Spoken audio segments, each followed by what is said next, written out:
In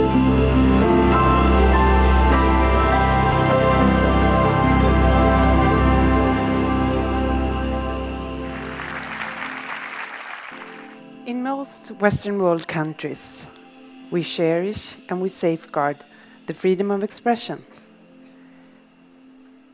We expect to be able to express ourselves and share our opinions without any limitations, censorships, or risks of punishment. That is the foundation of a well-functioning democracy. But what happens if we use this freedom to express ourselves to spread hate or lies?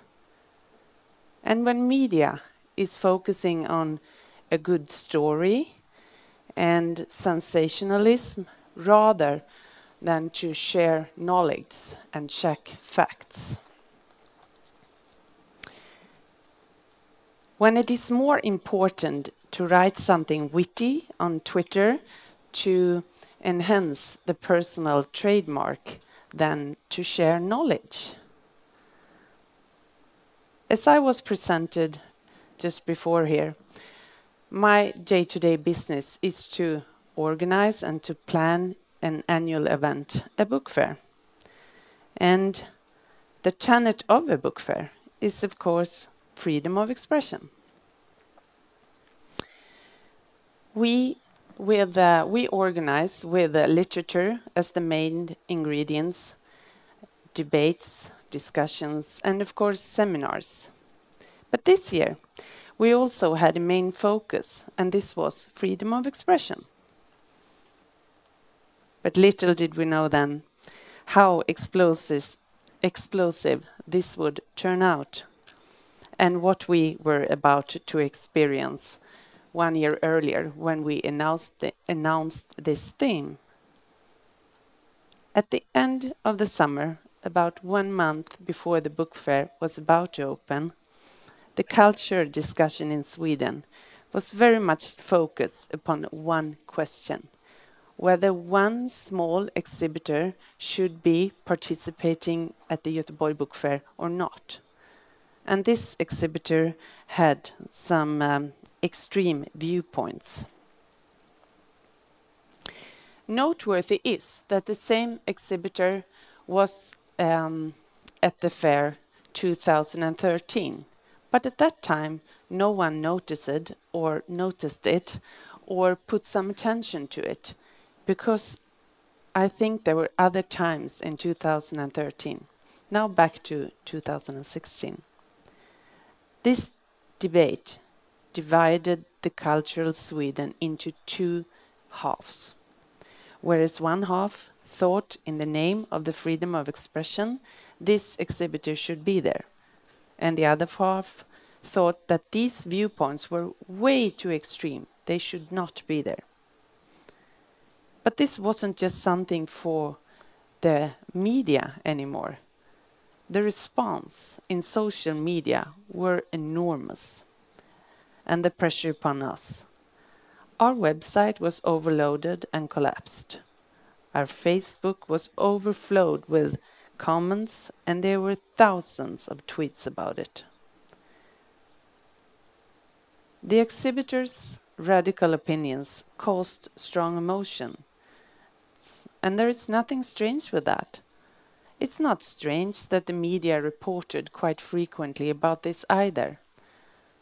But what was frightening for us was in what tone this discussion was held.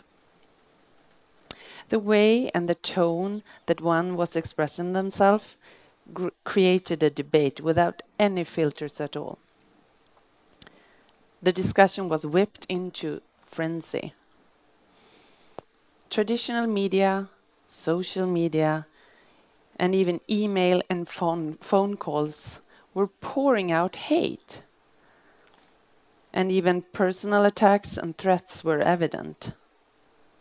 It became impossible to have a discussion because no facts were checked, and there were so many rumors flourishing about this issue in different angles. Well, to make wise and well-informed decisions under these conditions is nothing that I would recommend to any of you.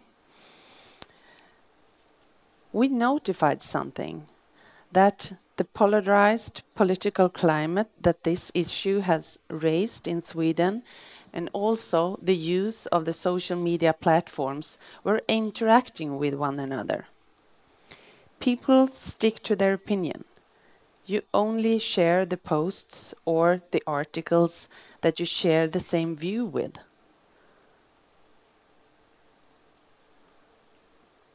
Okay, so here we were, in the center of this infected debate. How would we go on? A book fair is about reflecting the society. It's about discussions, free opinions, of course, and a place for debates and for new opinions to be formed. But most of all, and above it all, it is a place for persons to meet. And what would our future as a book fair be like with a tone in the society like the ones I just described? Because no matter what we think about extreme views, they are now a part of the public debate, and especially on the social media. And whether the debate includes these extreme views or not, we cannot use the same rhetoric that they do, that these movements do. Hate can never be an option. And we must act upon this. According to the Swedish Pen, hate culture is the biggest threat towards the freedom of expression in Sweden today. They, the Swedish Pen, has started a project aimed at politicians and at schools, among others, in order to increase the awareness of hate speech culture and to how it is affecting the society. We need to notice this is hate speech. This is a good example. If we can notice it, we can pay attention to it, but we need to remark, and when we answer to it, we cannot use the same tone. We are all able to go public with our thoughts and writings almost every day. That used to be a privilege for publishers, but we can all be publishers today. But this also needs that we need to act as publishers. There are some important skills that we all need to reckon upon.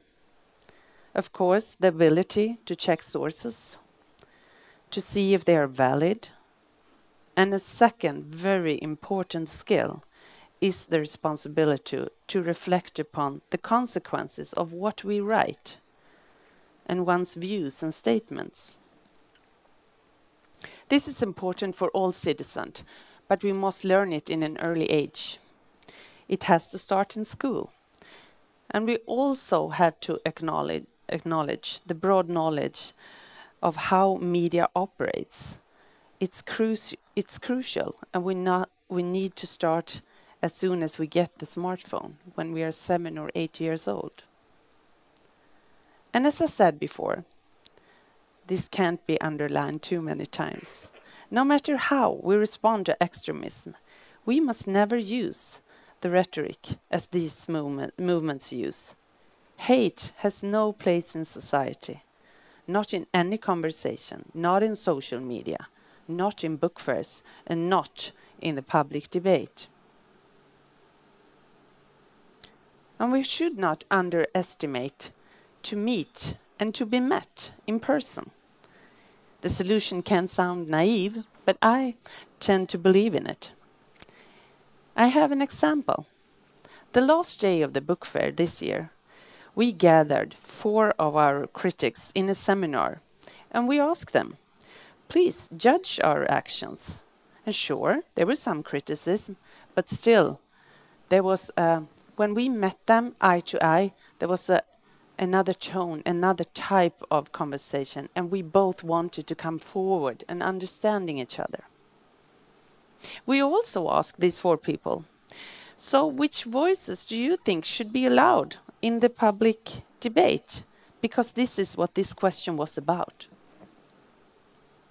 And we were struck by the fact that when these people met in person and discussed it face to face, even though they had a harsh tone when they wrote in their columns and they had different angles, when these four people met, they started to move this kind of hard dilemma forward and started to interact with each other, understand each other's views.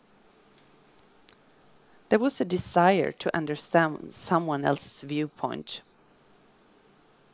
So my conclusion, therefore, freedom of expression must always be protected, absolutely. But we need to discuss further how this freedom is used. What is appropriate in any given situation to say or to publish? And hate should never be an ingredient. Lastly, this is something for you all to take with you when you leave this building today. The words you choose, the tone. Question yourself next time you disagree with someone. Try to engage in a conversation with your opponent. Why? On what grounds do this person think as he or she does? Can you kindly and with well-founded arguments explain to them your point of view? Maybe you can solve these problems or dilemmas together.